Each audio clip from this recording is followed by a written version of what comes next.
बच्चों, हम 12वीं कक्षा की गणित की पाठ्य पुस्तिका का अध्याय 1 संबंध और फलन पढ़ रहे हैं, जिसमें हमने पिछले भाग में 1.2 प्रश्नमाला के सभी प्रश्नों का हल प्राप्त किया था। आज हम 1.2 प्रश्नमाला के उदाहरण देखते हैं। देखिए बच्चों, 7वां उदाहरण क्या कहता है। मान लीजिए कि कक्षा 10th के सभी 50 विद्यार्थियों का समुच्चय ए है।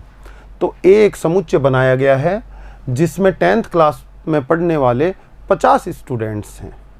उसके बाद क्या कहता है, ए जो विद्यार्थियों का समुच्चय है वहां से प्राकृत संख्याओं के समुच्चय में एक फलन f परिभाषित कर रहे हैं। fx बराबर क्या है, विद्यार्थी x का रोल नंबर, यानी कि कहने का मतलब कि x जो होंगे a में होंगे और y जो होंगे n में होंगे, यानी कि ये आपका a समुच्चय है जिसमें सभी विद्यार्थी हैं। सभी विद्यार्थी मान लो किसी का नाम A है, B है, C है, D है, E है, ये सब विद्यार्थी एंड सो ऑन 50 विद्यार्थी हैं। कितने हैं टोटल? 50 विद्यार्थी। ठीक है। दूसरा समुच्चय है प्राकृत संख्याओं का। यहाँ से यहाँ एक फलन f परिभाषित किया है। प्रांत क्या हो गया? a हो गया, और सह प्रांत क्या हो गया बच्चों? आपका प्राकृत संख्याओं का समुच्चय हो गया। प्राकृत संख्याएं कितनी होंगी? 1 2 3 4 5 6 7 8 एंड सो ऑन, यानी कि अनंत तक प्राकृत संख्याएं इसके अंदर उपलब्ध हैं। कह रहा है, क्वेश्चन कह रहा है कि 50 विद्यार्थी जो हैं उन सब के रोल नंबर प्राकृत संख्याओं से लिए जाएंगे। जैसे ए नाम का विद्यार्थी है उसको एक रोल नंबर दे दिया, बी नाम का विद्यार्थी है उसको दूसरा रोल नंबर दे दिया, सी को 3, डी को 4, ई को 5। 50 विद्यार्थियों के रोल नंबर यहाँ पर प्राकृत संख्याओं के समुच्चय में मिलेंगे। अब आप ही बताइए बच्चों, प्राकृत संख्याओं में तो अनंत अवयव होंगे जिसमें से 50 विद्यार्थियों को ही रोल नंबर दिए जा सकते हैं। 51वां रोल नंबर किसी को नहीं मिलने वाला। तो आपको कहा जाए कि 1 का पूर्व प्रतिबिंब कौन है? ए नाम का विद्यार्थी। 2 का पूर्व प्रतिबिंब कौन है? आपका बी नाम का विद्यार्थी। और 3 का पूर्व प्रतिबिंब सी नाम का विद्यार्थी। बताइए बच्चों, इसी तरह चलते जाएं तो 50 विद्यार्थियों तक तो सारे रोल नंबर दिए गए हैं। 51 जो रोल नंबर है उसका पूर्व प्रतिबिंब कौन होगा? कोई नहीं होगा। 52 रोल नंबर का पूर्व प्रतिबिंब कौन होगा? कोई नहीं होगा। तो हम कह सकते हैं ना बच्चों कि 50 से आगे जो प्राकृत संख्याएं हैं उनके लिए पूर्व प्रतिबिंब प्रांत में विद्यमान नहीं है। तो फिर फलन क्या हो गया? आच्छादक नहीं रहा बच्चों, अंतरछेपी हो गया। ये बात एक पता चली। आपको बताना था कि आच्छादक नहीं है, ये सिद्ध करना था, तो हम इस तरह से कर देंगे। आपको बताना है कि f एक ही है, तो आप बताइए किसी भी विद्यार्थी के कभी कक्षा में 2 रोल नंबर नहीं हो सकते, एक ही रोल नंबर। तो हम कह सकते हैं कि प्रांत के भिन्न भिन्न अवयव सह प्रांत में भिन्न भिन्न प्रतिबिंब रखेंगे, और ऐसी स्थिति में अद्वितीय प्रतिबिंब रखने के साथ साथ भिन्न भिन्न अवयवों के साथ प्रतिबिंब रखने से फलन क्या हो जाता है? एक ही हो जाता है आपका। तो 1 to 1 मैपिंग दिखाई दे रही है, फलन एक ही दिखाई भी दे रहा है बच्चों को। दूसरी बात, आच्छादक के लिए मैंने बता दिया है, 50 से आगे जो संख्याएं हैं वो किसी बच्चे के रोल नंबर नहीं हो सकती, इसलिए उनके पूर्व प्रतिबिंब भी प्रांत में विद्यमान नहीं हो सकते। इस बात को आपकी बुक में उदाहरण में लिखा गया है। हम लिखने का तरीका थोड़ा सा देख लेते हैं, किस तरह से क्वेश्चन समझ में आ गया होगा। एक स्लाइड लेते हैं, कैसे लिखेंगे देखते हैं बात। सबसे पहली बात हम करेंगे एक ही के लिए।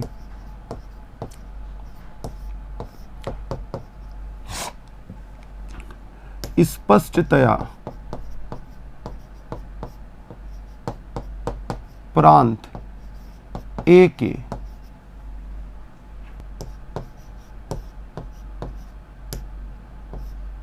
भिन्न भिन्न अवयवों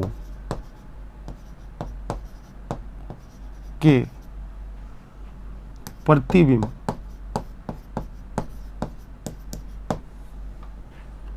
सह प्रांत में भिन्न भिन्न होंगे क्योंकि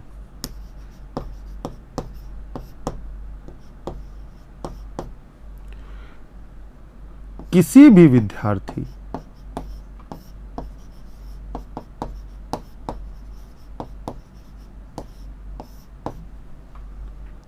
के एक से अधिक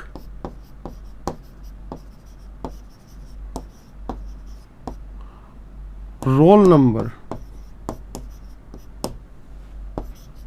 नहीं हो सकते, अतः फलन एक एक ही होगा। ये बात आपने कह दी, फलन क्या होगा, एक एक ही। क्यों?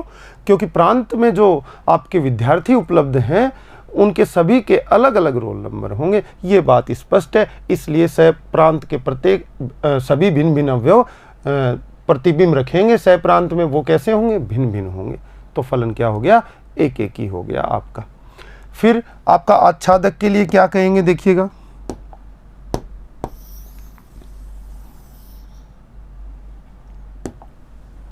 Second thing, आच्छादक।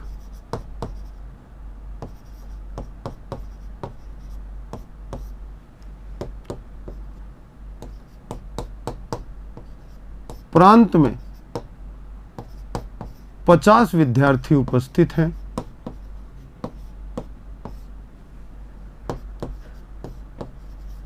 विद्यमान हैं, जो सह प्रांत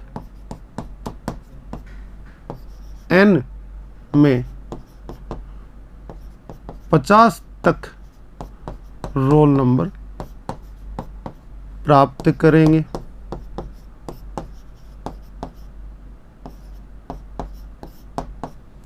अतः 50 तक ही रोल नंबर प्राप्त कर पाएंगे। अतः 50 से आगे जो प्राकृत संख्याओं में सह प्रांत n में जो 50 से आगे संख्याएं होंगी उनके पूर्व प्रतिबिंब विद्यमान नहीं होगा। तो आप कहेंगे अतः 50 से बड़ी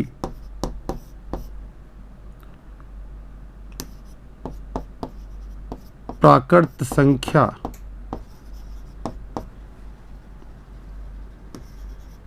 का पूर्व प्रतिबिंब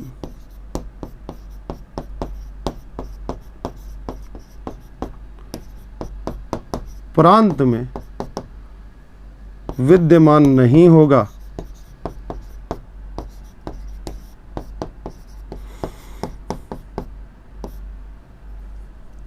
फलन f आच्छादक नहीं होगा। इसलिए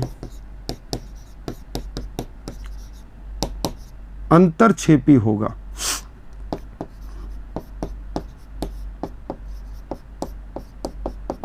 ये स्टेटमेंट आप दे देंगे तो आपने सिद्ध कर दिया फलन एक एक ही तो है परंतु आच्छादक नहीं है। आच्छादक नहीं होता है तो फलन को क्या बोल देते हैं, अंतरछेपी है।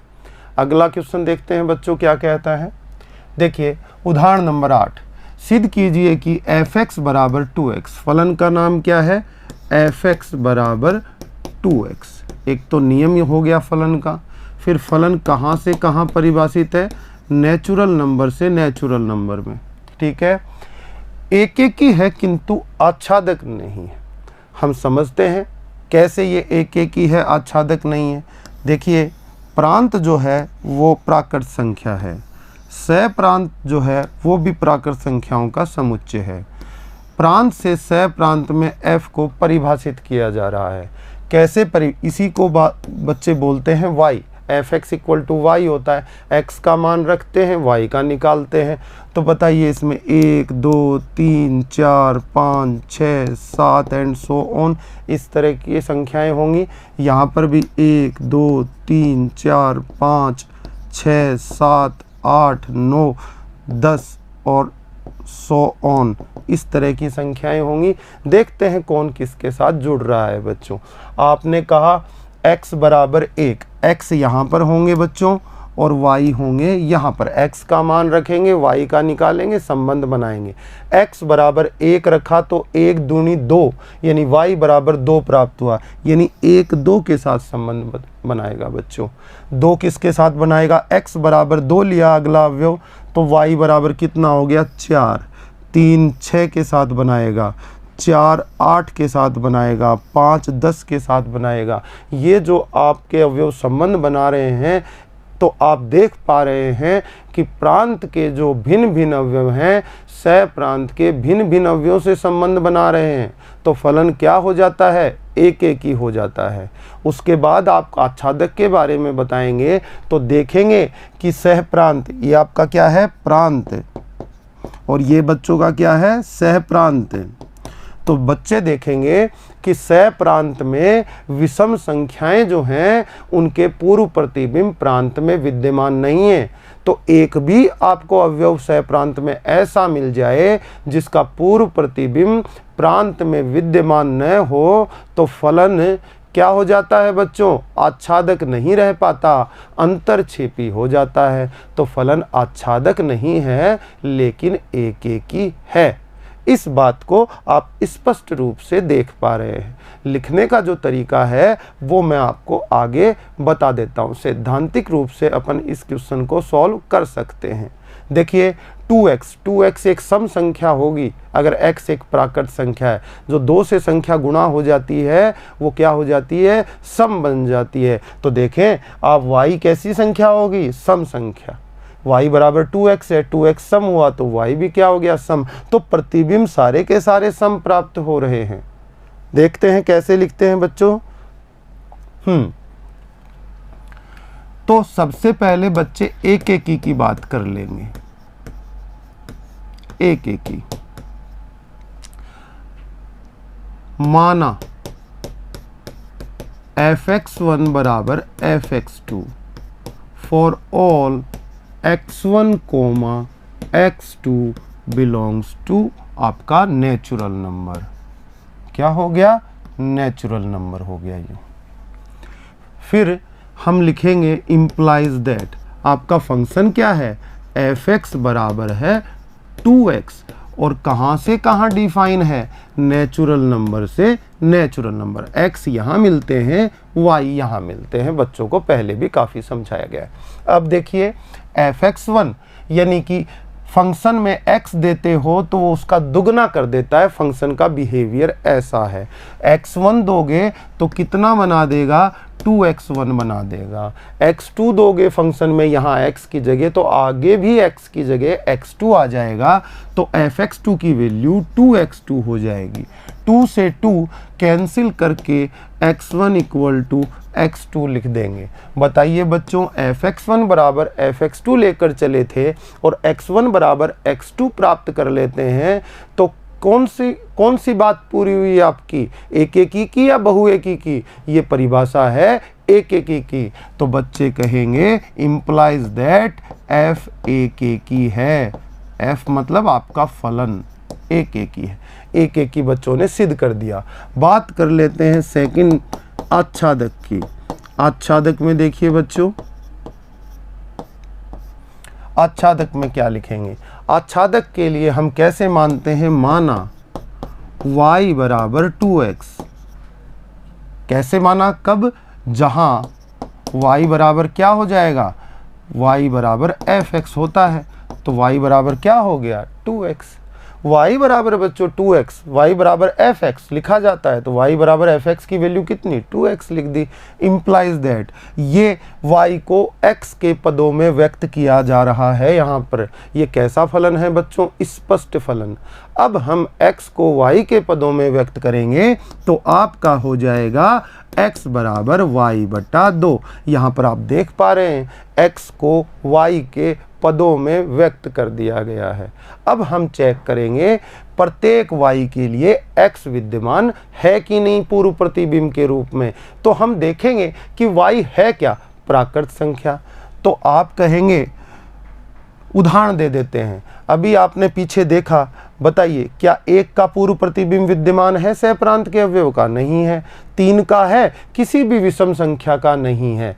सह प्रांत की कोई भी विषम संख्या ऐसी नहीं है जिसका पूर्व प्रतिबिंब प्रांत में विद्यमान हो। आपको केवल एक ही उदाहरण देना है, तो y बराबर 1 ही ले लेते हैं स्टार्टिंग वाला। जरूरी नहीं है, आप y बराबर 3 भी ले सकते हैं, y बराबर 5 भी ले सकते हैं। सबसे पहले 1 लग दिख रहा है तो मैं 1 ले लेता हूँ। देखिए लिखेंगे, क्या लिखेंगे कि y बराबर 1 सह प्रांत का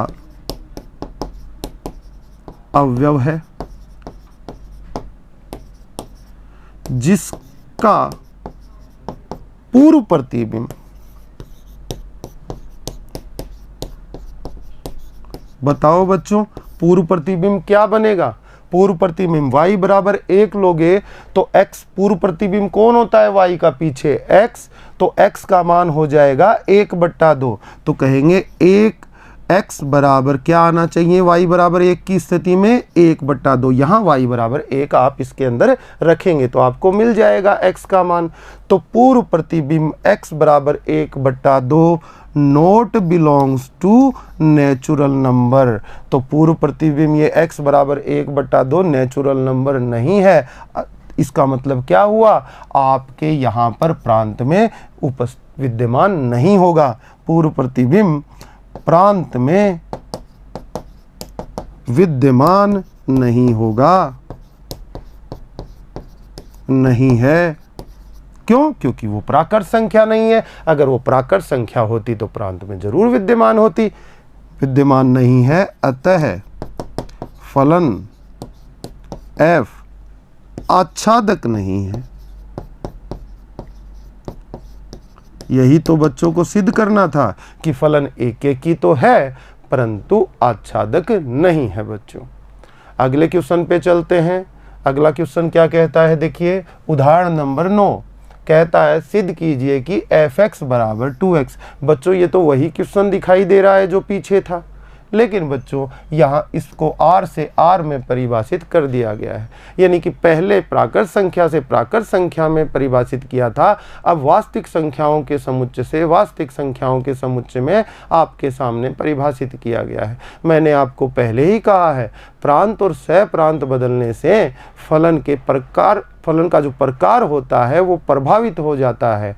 एकेकी रहे न रहे, आच्छादक रहे न रहे, ये सारी बातें किस पर डिपेंड करती हैं? उसके प्रांत और सह प्रांत पे डिपेंड करती हैं। साथ में परिसर भी अहम भूमिका निभाता है। सह प्रांत के बराबर अगर परिसर आ जाता है तो आप कह देते हैं तुरंत फलन आच्छादक हो गया, लेकिन सह प्रांत के बराबर अगर परिसर नहीं आ पाता है तो आप ये कह देते हैं कि फलन आच्छादक नहीं है, अंतरछेपी है। तो सारा का सारा खेल जो है प्रांत, सह प्रांत और परिसर का है। इनको बड़े ध्यान से बच्चों को देखना चाहिए। तो फंक्शन को लिखने से पहले मैं एकेकी की बात करूं तो मैं फर्स्ट पॉइंट ले लेता हूं आपका एकेकी। ठीक है, फलन का नाम क्या है?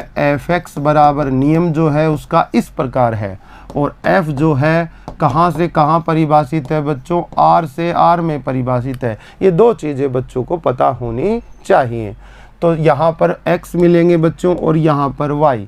शुरू करते हैं। एकेकी में क्या करते हैं? मान लिया जाता है, माना f(x1) बराबर f(x2). ठीक है, ये मान लिया फॉर ऑल, सभी के लिए। x1 x2 किसके बिंदु होते हैं? प्रांत के बिंदु होते हैं। प्रांत के अंदर x मिलते हैं तो x1 x2 भी प्रांत में मिलेंगे। प्रांत कौन है? वास्तविक संख्या। तो हम कहेंगे x1 x2 बिलोंग करते हैं प्रांत से। प्रांत मतलब वास्तविक संख्याओं के समुच्चय से। इम्प्लाइज दैट f(x1) की वैल्यू यहाँ से निकल जाएगी। f(x) बराबर 2x है तो f(x1) बराबर बच्चों का हो जाएगा 2x1। x की जगह कंपेयर करके हम निकाल लेते हैं। x की जगह x1 आया तो आगे नियम में भी x की जगह x1 आ जाता है। इसी प्रकार ये हो जाएगा बच्चों का 2x2। 2 से 2 कैंसिल हो जाने के कारण x1 बराबर क्या आ जाएगा बच्चों? x2 हो जाएगा। तो आप f(x1) बराबर f(x2) लेकर चले थे और आपने x1 इक्वल टू x2 प्राप्त कर लिया। तो बच्चे कह देंगे कि f क्या हो गया? एकेकी है। ये बच्चे कह देंगे। फिर आच्छादक की बात आएगी तो आच्छादक की बात कर लेते हैं। सेकेंड थिंग, आच्छादक, इसके अंदर मानते हैं, माना y बराबर f(x). बच्चों y बराबर f(x) माना तो f(x) की वैल्यू कितनी है? 2x लिख दी ऊपर से। फिर x बराबर कितना आ गया? y/2। तो x को y के पदों में व्यक्त कर देते हैं आच्छादक के बारे में सोचने के लिए। अब बताइए बच्चों, y कहाँ होगा? y यहाँ होगा। y क्या होगा? y एक वास्तविक संख्या होगी। अब y एक वास्तविक संख्या होगी तो y बट्टा 2 क्या होगा? अब बताइए, y कोई भी वास्तविक संख्या है, जैसे 5 ही क्यों न है, तो 5 में 2 का भाग लगाओगे तो 5 बट्टा 2 भी तो वास्तविक संख्या रहेगी। यानी कि y वास्तविक संख्या है तो y बट्टा 2 भी निश्चित रूप से वास्तविक हो जाएगी। और y बट्टा 2 किसके बराबर है? y बट्टा 2 x के बराबर है, तो x भी वास्तविक संख्या हो जाएगी। तो प्रांत वास्तविक संख्या ही तो है बच्चों। तो प्रत्येक y जो वास्तविक संख्या है उसके लिए पूर्व प्रतिबिंब प्रांत में x के रूप में विद्यमान हो जाएगा और फलन आच्छादक हो जाएगा। पहले प्राकृत संख्याओं में कर रहे थे तो ये आच्छादक नहीं था, क्योंकि वहाँ पर जो 1/2 मिलने का एक उदाहरण मिला वो प्राकृत संख्याओं में नहीं मिल पाया पूर्व प्रतिबिंब। यहाँ पे ऐसा नहीं है। तो हम कैसे इस बात को लिखेंगे? तो आप कहेंगे कि तब अगर ये ऐसा है तब y बिलोंग करता है वास्तविक संख्याओं के समुच्चय से, तो y बट्टा 2 भी बिलोंग करेगा वास्तविक संख्याओं के समुच्चय से, और इससे कह देंगे x बिलोंग करेगा वास्तविक संख्याओं के समुच्चय से। तो यहाँ अपना स्टेटमेंट प्रेक्षित कर देंगे। हम क्या कहेंगे कि सहप्रांत के प्रत्येक अवयव y का पूर्व प्रतिबिंब x क्या है? रियल नंबर, यानी कि प्रांत में उपलब्ध है। तो आप क्या कहेंगे? देखिए, सहप्रांत के प्रत्येक अवयव y बिलोंग्स टू R का पूर्व प्रतिबिंब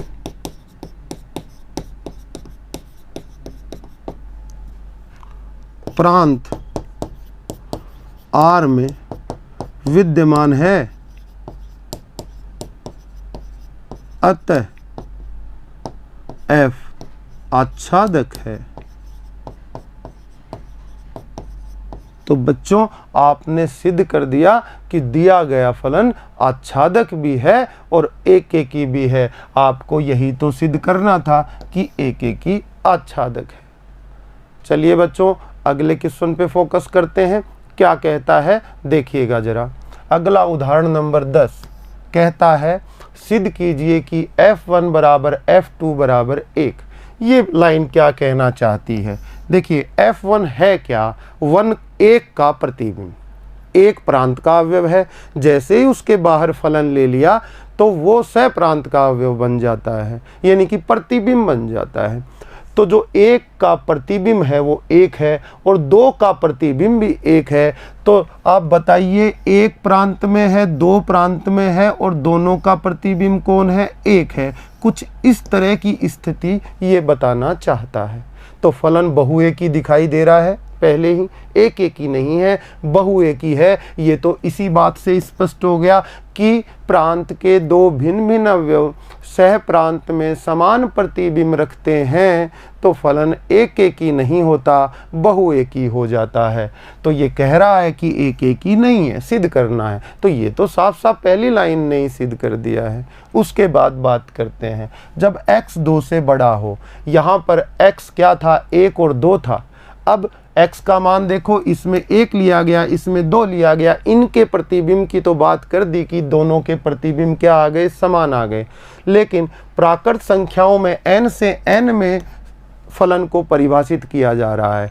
तो 1 और 2 के अलावा भी तो प्रांत में एलिमेंट्स होंगे, अवयव होंगे, जैसे कि 3, 4, 5। तो 3 2 से बड़ा है, 4 2 से बड़ा है, तो 3, 4, 5, 6 आगे के अवयवों के लिए यहाँ पर आगे बात कही गई है। ये कह रहा है कि x बड़ा हो 2 से तो f(x) x - 1। इस फलन को थोड़ा सा अच्छे से लिखते हैं बच्चों। देखो कैसे लिखा जाना चाहिए। ये लिखेंगे f(x) बराबर प्रतिबिंब 1 है, किसका? 1 का 2 का। यानी कि ये स्थिति कब हुई? जब x बराबर 1 या 2 हो। तो आप इसको लिख सकते हैं कि जो x है वो छोटा या बराबर है किसके? 2 के। तब फलन का मान 1 प्राप्त होगा। ये मान है फलन का। दूसरी चीज आप लिख सकते हैं x माइनस 1। ये कब होता है? ये फलन जो है इसमें x का मान किससे बड़ा हो जाए? 2 से बड़ा हो जाए। फिर आपको परिभाषित कैसे किया गया है फलन को? प्राकृत संख्याओं से प्राकृत संख्याओं में, यहाँ x होंगे, यहाँ y होंगे। ये दे रखा है फलन जो है n से n में परिभाषित किया गया है। अब देखिए इसका प्रारूप कैसा बनेगा। हम कुछ प्रतिचित्रण इसका देखते हैं किस तरह का होगा। देखिए यहाँ पर 1 2 3 4 5 6 7 8 और अनंत अवयव विद्यमान होंगे। ये आपका नेचुरल नंबर है, ये भी आपका नेचुरल नंबर है। 1 2 3 4 5 6 7 8 ये अनंत अवयव इसमें भी विद्यमान होंगे। अब फलन देखते हैं। 1 का 1 के साथ, 2 का 1 के साथ, ये पहले ही जब x 2 के बराबर हो या छोटा हो तो इस स्थिति में कौन कौन से x आएंगे बच्चों? 1 तथा 2। उनके लिए फलन का मान कितना है दोनों की स्थितियों में? 1। तो 1 का जो प्रतिबिंब है 1 के साथ बनेगा और 2 का प्रतिबिंब भी 1 ही प्राप्त होगा। यहाँ से फलन बहुएक ही अपने आप हो जाता है। उसके बाद आगे बात करते हैं 3। 3 कौन सी स्थिति में आएगा? फर्स्ट में या सेकंड में? सेकंड में आएगा। तो यहाँ फलन का मान यहाँ से मिलेगा। fx को ही बच्चे क्या बोलते हैं? y बोलते हैं। तो x यहाँ होंगे और y आपके यहाँ होंगे। x बराबर 3 रखा तो 3 माइनस 1 2 हो गया। तो y का मान कितना आया? 2। तो 3 का संबंध 2 के साथ बन जाएगा, यानी कि y बराबर कितना आ रहा है यहाँ पर? x माइनस 1, यानी कि x बराबर 4 रखा तो 4 में से 1 गया तो 4 3 के साथ संबंध स्थापित कर लेगा। तो आप यहाँ पर देखेंगे कि y जो है x से 1 कम है, तो y 5 होगा तो x 4 हो जाएगा, 6 होगा तो 5 हो जाएगा, 7 हो जाएगा तो 6 हो जाएगा, x 8 हो जाएगा तो y 7 हो जाएगा। तो जैसे ही आप 9 बोलोगे तो 9 किससे जुड़ जाएगा? 1 कम के साथ, 8 से जुड़ जाएगा। प्रांत का अवयव 10 लोगे तो वो 9 के साथ संबंध बना लेगा। इसी तरह निरंतर आगे बढ़ते जाओगे, इधर 1 कम जरूर मिलता रहेगा। इसलिए फलन क्या हो जाएगा बच्चों? आच्छादक हो जाएगा। सैद्धांतिक रूप से लिखने का तरीका मैं इसको बताता हूं। देखिए सबसे पहले एक एकी के लिए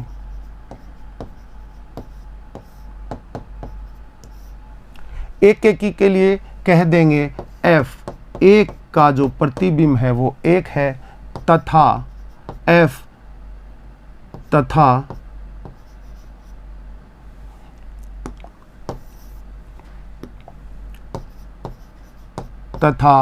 f 2 का जो प्रतिबिंब है बच्चों वो भी 1 है। स्पष्टतया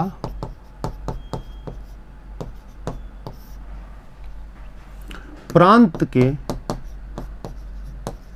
2 भिन्न भिन्न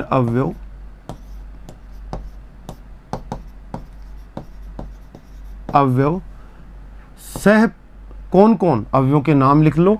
1 तथा 2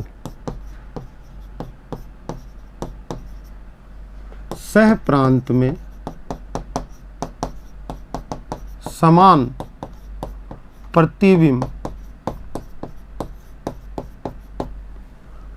रखते हैं, अतः फलन, कौन सा फलन? f क्या हो जाता है? एक ही है। इस तरह से स्टेटमेंट आप दे देंगे। पीछे आपको दिखा दिया गया है 1 और 2 समान प्रतिबिंब रख रहे हैं। अच्छा, आच्छादक के लिए बात करते हैं।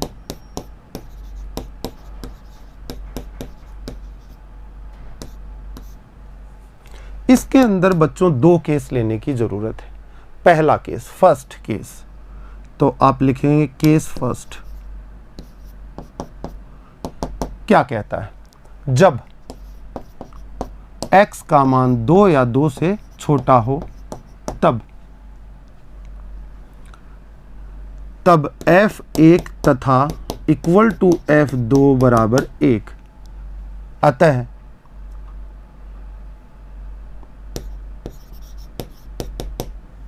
सह प्रांत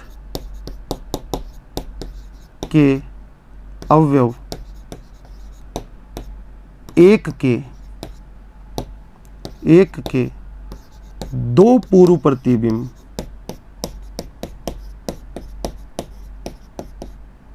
क्यों, एक का एक तो पीछे में प्रतिबिंब एक और एक दो, आप यहां पर भी स्पष्ट देख सकते हैं। सह प्रांत के अवयव एक के पूर्व प्रतिबिंब कितने हैं, एक और दो। तो मैंने वही चीज लिखी है कि सह प्रांत के अवयव एक के दो पूर्व प्रतिबिंब प्रांत में विद्यमान है। ये तो केस फर्स्ट। आपने सिर्फ किसके लिए बताया बच्चों, आपने बताया देखिए एक के लिए कि सह प्रांत का एक अवयव ऐसा है जिसके पूर्व प्रतिबिंब दो हैं। पूर्व प्रतिबिंब दो हो, तीन हो, चार हो, पूर्व प्रतिबिंब विद्यमान रख रहे हैं, मैं यहां कहना चाहता हूं। एक ने तो रख लिया। दूसरा केस दो, तीन, चार अनंत अवयवों के लिए बता देता हूं। सेकंड केस में हम क्या बात करेंगे, देखिए केस सेकंड, ऊपर से मैं हटा देता हूं, इसको नोट डाउन कर लीजिएगा, ऊपर वाले को, एक एक की वाले को। सेकंड केस ऊपर ले लेते हैं।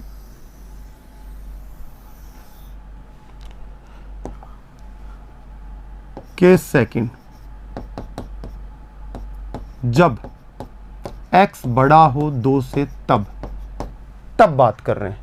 तब y बराबर कितना आएगा, देखिए आपको पीछे फलन दिखा रखा है। जब x बड़ा हो 2 से तो y का मान x माइनस 1 हो जाएगा, फलन ये कह रहा है। तो y बराबर क्या हो जाएगा आपका x माइनस 1। ये बात समझ में आई होगी। तो x माइनस 1 तो इंप्लाइज दैट आप क्या कह देंगे, x बराबर क्या हो जाएगा y प्लस 1। और बच्चों y कहाँ रहेगा, y कहाँ रहेगा, ये देखिए y होता है बच्चों यहाँ, और पूर्व प्रतिबिंब मिलना चाहिए x। तो केस सेकंड में यानी कि दो और दो से बड़े जब ये y आए तब की बात कर रहे हैं। यहाँ भ्रमित होने की जरूरत नहीं है बच्चों, यहाँ पर देखें, इस बात का भी मतलब समझें। जब x बड़ा है 2 से तब y किससे बड़ा होगा, y बड़ा होगा 1 से। क्यों, देखिए y बराबर x माइनस 1 है, x 2 से बड़ा है तो x को मान लीजिए 3 है, तो 3 में से 1 घटेगा तो y कितना बन गया 2। तो जब x बराबर 3 है तो y 2 निकल कर आ रहा है, तो बड़ा हो गया ना 1 से। अच्छा और आगे चलते हैं, x 2 से बड़ा मान लो 4 है, तो x 4 होगा तो 4 माइनस 1 y क्या हो गया 3, वो भी 1 से बड़ा हो गया, है ना। तो x जब 2 से बड़ा होगा तो y 1 से बड़ा होगा, y 1 से बड़ा हो जाएगा आपका, ये ध्यान रखें।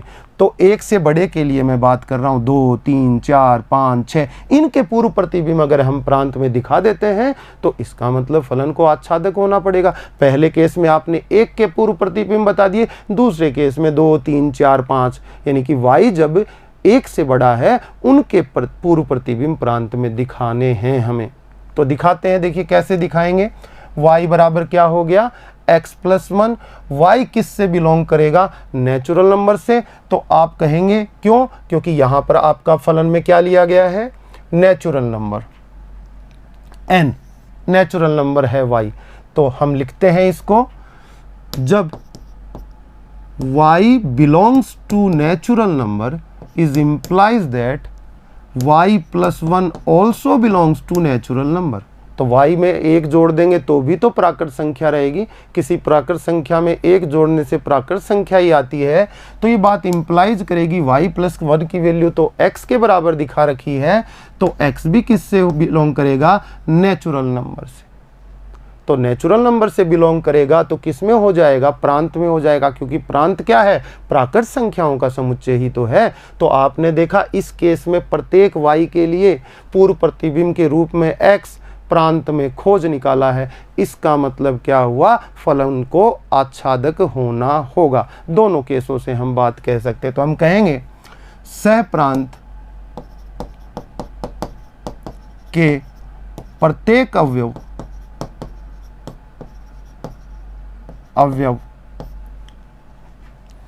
y belongs to natural number का पूर्व प्रतिबिंब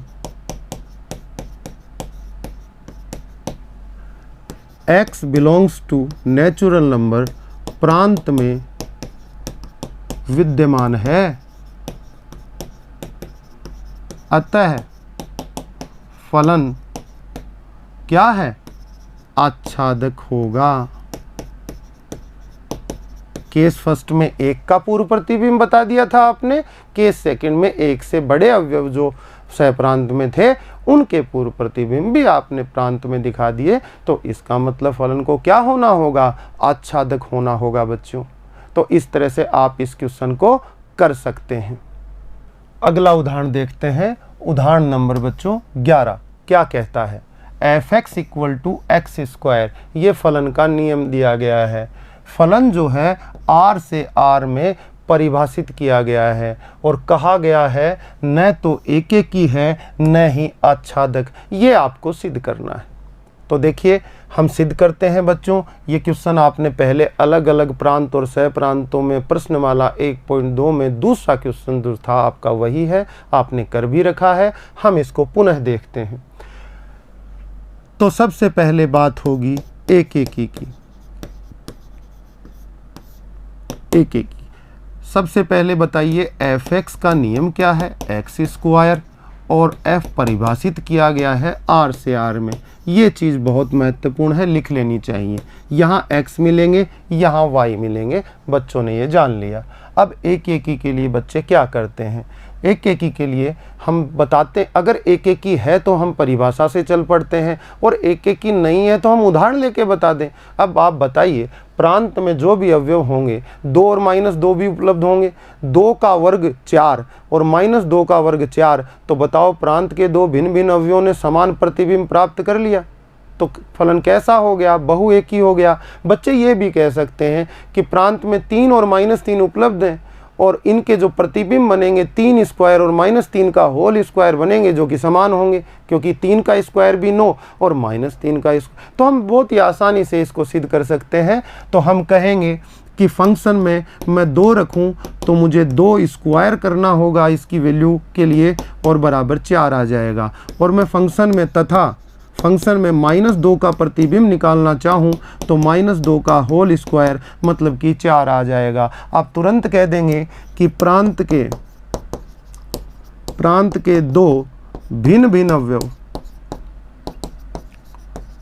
अवयव कौन कौन, 2 तथा -2। सह प्रांत क्या है, r, और प्रांत भी क्या था, r। तो प्रांत r के 2 भिन्न भिन्न अवयव 2 तथा -2 सह प्रांत r में समान प्रतिबिंब रखते हैं, अतः फलन क्या है आपका, बहुएकी है, एकेकी नहीं है। एकेकी नहीं है, क्या है, बहुएकी। ये आपका स्टेटमेंट हो गया और आपने सिद्ध कर दिया कि फलन एकेकी नहीं है, बहुएकी है। ये पहला पॉइंट तो आपका क्लियर हो गया। अब बारी आच्छादक की। तो आच्छादक के लिए देखिए क्या करेंगे हम,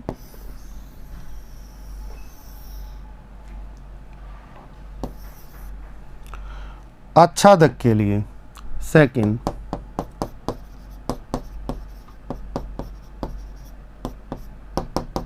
माना y = f(x), it means y = f(x) की वैल्यू कितनी, x²।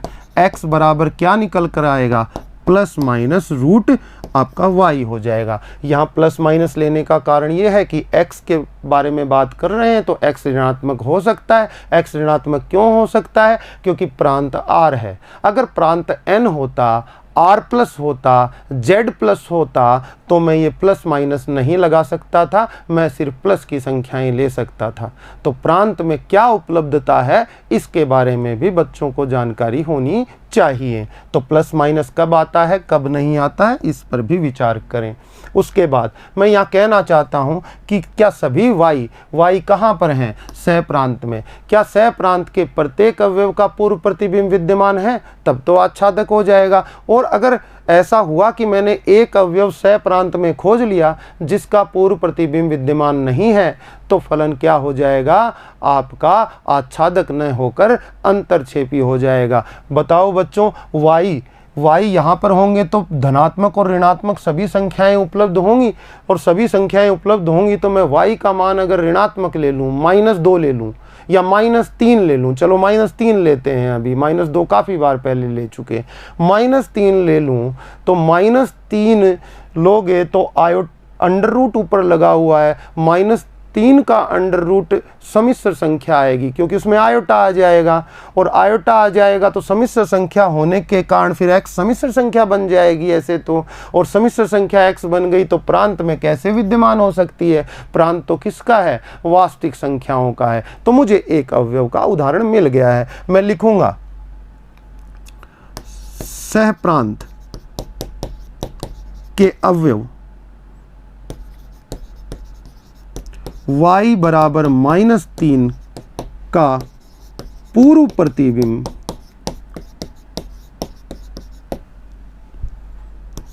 प्रांत R में विद्यमान नहीं है, अतः फलन क्या हो जाएगा? फलन आच्छादक नहीं होगा।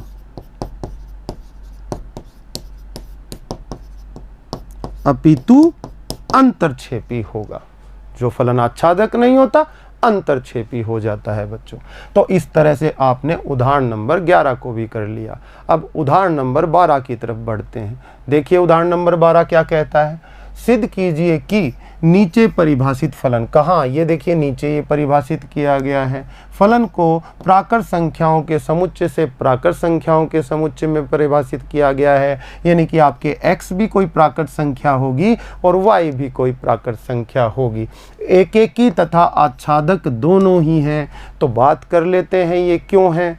चलिए, फलन का नियम क्या बनाया गया है? देखिए, अगर x यानी कि प्रांत का अवयव x विषम संख्या हो, प्रांत में क्या क्या है? सभी प्राकृत संख्याएं तो कुछ विषम होती हैं, कुछ सम होती हैं, दोनों बराबर बराबर चलती हैं। 1 विषम, 2 सम, 3 एकांतर क्रम में बढ़ती हैं। तो x अगर 1 हो, 3 हो, 5 हो, मतलब विषम हो, तब y का मान, fx को ही तो बोलते हैं बच्चों y, तो y का मान निकल कर क्या आएगा? x+1।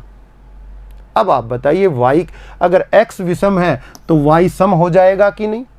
क्यों? x विषम होगा तो यहाँ x की जगह 3, 5, 7 ये वाली संख्याएं आएंगी, लेकिन उनमें 1 जोड़ोगे तो y का मान आएगा कैसा? सम।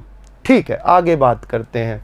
यदि x सम है तो x सम है, जैसे कि 2 है, 4 है, 6 है, 2, 4, 6 जो भी रखोगे तो 2 - 1 सम में से 1 घटाओगे तो क्या आ जाएगा? y आपका विषम। यानी कि मैं देख पा रहा हूं कि सह प्रांत में जो अवयव हैं, जो प्रांत में विषम संख्याएं हैं, वो सह प्रांत में सम संख्याओं के साथ संबंध स्थापित करेंगी, और जो प्रांत में सम संख्याएं हैं वो सह प्रांत में विषम संख्याओं के साथ संबंध स्थापित करेंगी। तो हम देखते हैं कि इसका प्रतिचित्रण जो है किस प्रकार का आता है।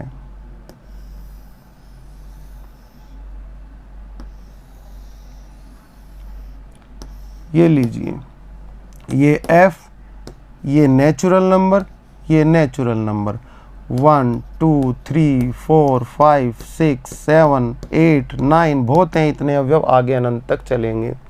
इसके अंदर भी 1 2 3 4 5 6 7 8 9 एंड सो ऑन। चलिए, यहाँ पर x होंगे बच्चों और यहाँ पर y होंगे, जैसा कि आप जानते हैं। x बराबर बच्चों ने 1 लिया तो y बराबर 1 + 1 कितना आ गया? 2। तो 1 ने संबंध बनाया 2 के साथ सह प्रांत में। x बराबर क्या लिया आपने? 2 लिया। तो 2 सम है या विषम? सम है। तो सम वाला केस ये रहा, तो यहाँ से y का मान आएगा, तो 2 यहाँ रखोगे, 2 माइनस 1 कितना हो जाएगा 1, तो 2 जुड़ जाएगा 1 के साथ। बच्चों आगे चलते हैं। 3 कैसा है विषम, तो x विषम हो तो यहाँ से आपका y निकलेगा, तो विषम रखा यहाँ पर 3 प्लस 1 4, तो ये 4 के साथ जुड़ेगा। 4 क्या है सम है, तो यहाँ से आएगा 4 माइनस 1 y बन जाएगा 3, तो 4 का संबंध 3 के साथ जुड़ जाएगा। बच्चों देख रहे हो, इसी प्रकार 5 6 से जुड़ेगा, 6 5 से जुड़ेगा, 7 8 से जुड़ेगा, 8 7 से जुड़ेगा, 9 10 से जुड़ेगा आगे, और आपका जो ये 10 है ये 9 से जुड़ जाएगा। आप देख रहे हैं कि प्रांत के भिन्न भिन्न अवयव सह प्रांत में भिन्न भिन्न अवयवों के साथ संबंध बना रहे हैं, तो फलन एक एक ही होना चाहिए ना बच्चों। तो तभी तो कहा गया है कि एक एक ही है, ये सिद्ध करना था। हम करते हैं, अभी उसको लिखेंगे कैसे अभी आपको बताते हैं, आप समझ गए होंगे। फलन इसी तरह आगे बढ़ता रहेगा। तो देखिए प्रत्येक विषम संख्या y पर सह प्रांत की प्रत्येक विषम संख्या प्रांत में पूर्व प्रतिबिंब के रूप में सम संख्या को प्रेषित करती है, रखती है, और सह प्रांत की प्रत्येक सम संख्या प्रांत में पूर्व प्रतिबिंब के रूप में विषम संख्या को रखती है। यही बात तो मैं आपको वहाँ पर बता रहा था। तो हर विषम पीछे में सम के रूप में प्रतिबिंब रख रही है, और हर सम पीछे में विषम के रूप में प्रतिबिंब रख रही है, पूर्व प्रतिबिंब रख रही है। इसका मतलब क्या हुआ, सभी अवयवों के पूर्व प्रतिबिंब हो गए ना पीछे प्रांत में। तो हम कह देंगे कि फलन क्या है, आच्छादक। लिखने का तरीका क्या है ये मैं आपको आगे लिखवा देता हूँ। देखिए एक स्लाइड ले लेते हैं बच्चों, कैसे लिखेंगे इस बात को। सबसे पहले एक एक ही के लिए, एक एक ही के लिए देखिए इसमें भी 2 केस लेने पड़ेंगे। केस फर्स्ट पे बात करते हैं। क्या केस फर्स्ट क्या कहता है? केस फर्स्ट कहता है मैं x1 और x2 जो चूज करूंगा वो कहां से चूज करूंगा, प्रांत से। fx1 बराबर fx2 रखोगे तो x1 और x2 मुझे कहां से चूज करने पड़ेंगे, प्रांत से। अब प्रांत में तो सम संख्या भी है और विषम संख्या। सम संख्या के लिए अलग नियम है, विषम संख्या के लिए अलग नियम है। तो दोनों सम ले सकते हैं और दोनों विषम ले सकते हैं। और भी एक केस बनता है एक सम और एक विषम का, वो आगे समझाएंगे। देखिए तो आप कहेंगे कि x1 तथा x2 दोनों विषम हों, तब क्या होगा?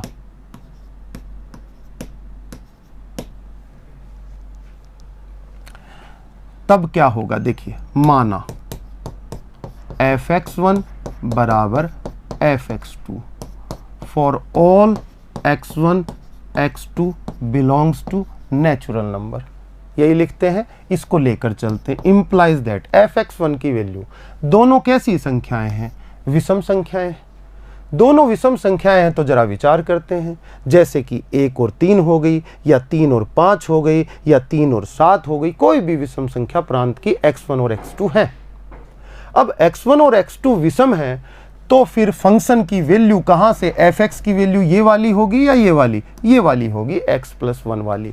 क्यों? क्योंकि x सम होगा तब x-1 बनेगा fx का मान। अगर x विषम है तो x+1 बनेगा। तो बच्चे लिख देंगे यहाँ पर x1+1 हो जाएगा, क्योंकि ये भी क्या है, विषम, और ये भी विषम है, तो x2+1 हो जाएगा। 1 से 1 कट जाएगा, x1 = x2 आ गया। यानी कि विषम संख्याओं के लिए एक एक ही का सिद्ध हो गया। अच्छा, अब इतना अभी फलन एक एक ही हुआ नहीं है, अभी अपन दोनों को सम लेकर भी ये चीज़ प्राप्त करेंगे। दोनों ही केसेस में प्राप्त करनी पड़ेंगी, क्योंकि 2 नियम फलन के उपलब्ध हैं। केस सेकंड, केस सेकंड अपन लेंगे तो उसमें देखिए माना, और इसमें ले लीजिए x1 तथा x2 दोनों सम है। तब माना fx1 बराबर fx2 for all x1 x2 belongs to natural number. लेकिन दोनों क्या होनी चाहिए, ऊपर लिख दिया है सम।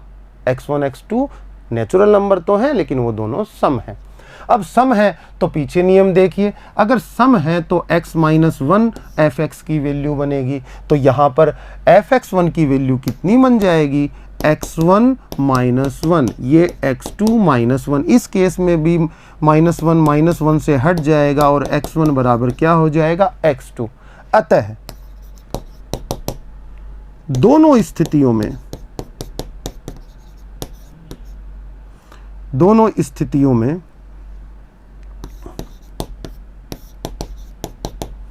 फलन एकेकी है। तो फलन क्या हो गया बच्चों आपका, दोनों ही स्थितियों में क्या हो गया, एकेकी हो गया। अब एक स्थिति और अपन सोचते हैं कि वो क्या हो सकती है, इसका स्क्रीनशॉट ले लीजिएगा, फिर आगे बात करते हैं। एक तीसरी स्थिति अगर मैं लेके चलूं कि x1 सम हो और x2 विषम हो। केस थर्ड,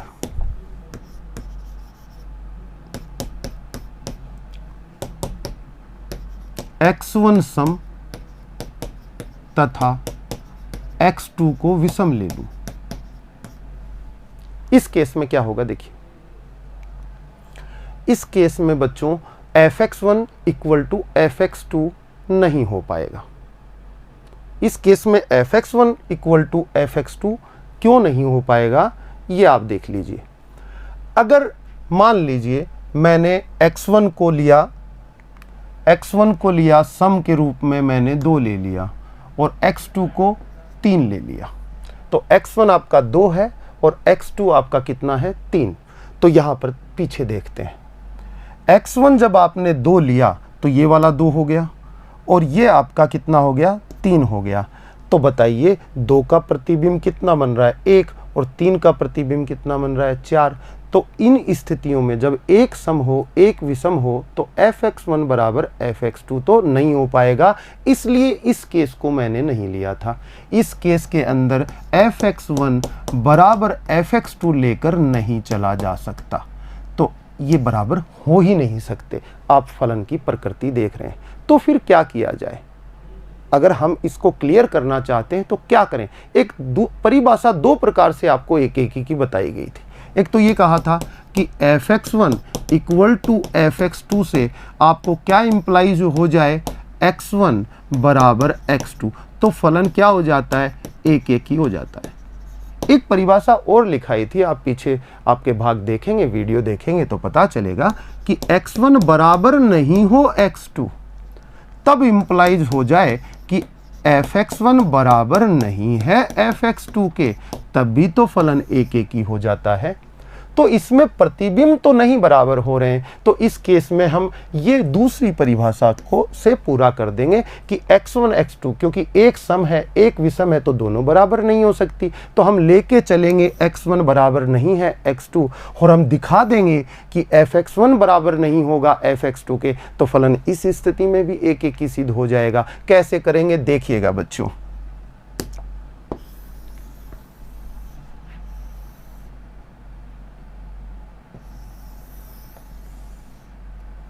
ठीक, चेक करते हैं कैसे करेंगे। माना x1 बराबर नहीं है x2, बिल्कुल x1 बराबर नहीं होगा आपका x2। देख, जैसा कि सम और विषम बराबर नहीं हो सकती, तो फिर बच्चों x1 क्या है, सम। तो x1 सम है तो x1 का नियम क्या है, अगर x सम हो तो x माइनस 1, तो मैं यहां से कहूंगा कि x1 माइनस 1 भी बराबर नहीं हो सकता x2 प्लस 1 के। और ये किसका नियम है, देखिए पीछे, x1 माइनस 1 का मतलब क्या है, fx, जब x सम है और x विषम है तब x यहाँ x2 माना है तो x2 प्लस 1 का मतलब क्या हो जाएगा, fx2। तो हम इसकी जगह लिख सकते हैं, इसकी जगह लिख देंगे fx1, ये बराबर नहीं हुआ ना किसके, fx2 के। तो आपने इसको लेकर इसको, तो ये थर्ड केस लेने की ज़रूरत ही नहीं थी।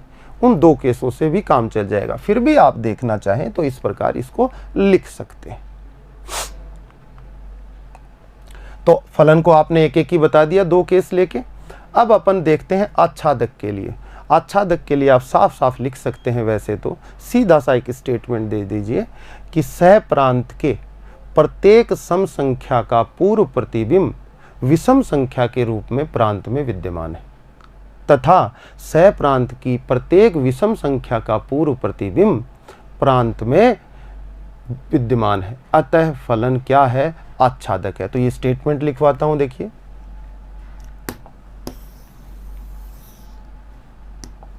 आच्छादक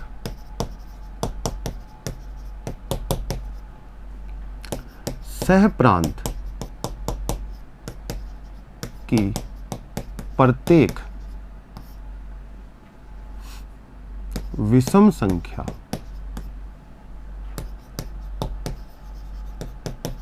का पूर्व प्रतिबिंब प्रांत में सम संख्या के रूप में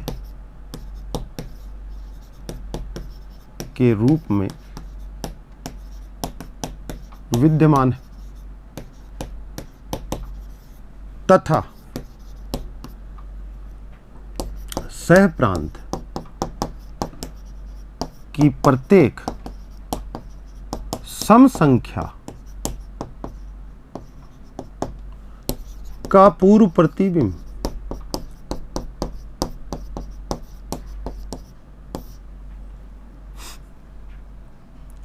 प्रांत में विषम संख्या के रूप में विद्यमान है।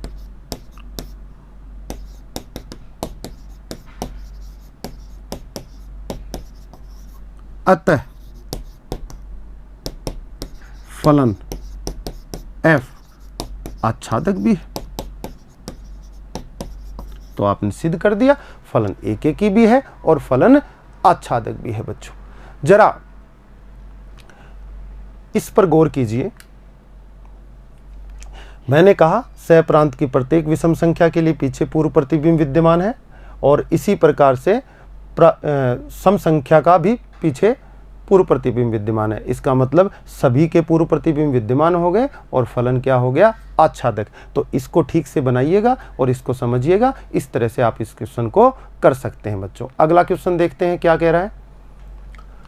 उदाहरण 13, सिद्ध कीजिए कि आच्छादक फलन, ये आच्छादक फलन है तो यहां पर समझा देते हैं। इसमें 1 2 3, इसमें 1 2 3 ये अवयव हैं, समान अवयव हैं। इसमें भी 3 और इसमें भी 3, दोनों में बराबर अवयव है। कह रहा है कि फलन क्या है? आच्छादक है। तो फलन एक एक ही भी होगा क्या? अब खुद ही बताइए बच्चों, अगर ये फलन आच्छादक है तो एक एक ही होना चाहिएगा। ये पहले बात बता चुका हूँ। अब बताइए, अगर ये आच्छादक मैं इसको कहूँ कि आच्छादक नहीं है तो कोई भी 2 अवयव जाके किसी एक अवयव से मिल जाएंगे, तो इसके अंदर कितने अवयव बचेंगे? 2 अवयव बचेंगे। तीसरा अवयव किसी एक के साथ ही संबंध बना सकता है, या तो 3 के साथ या 2 के साथ, तो ये इससे बना लेगा, तो फलन आच्छादक नहीं रहेगा। तो फिर फलन को आच्छादक करने के लिए इस 2 का पूर्व प्रतिबिंब विद्यमान होना चाहिए। तो मैं कुछ इस तरह से करूंगा इसको कि मैं यहाँ से ये हटा दूंगा और ये यहाँ से हटा के इस एक को मैं इससे जोड़ दूं, तभी तो फलन आच्छादक बन पाएगा, और आच्छादक होते ही फलन एक एक ही हो जाएगा।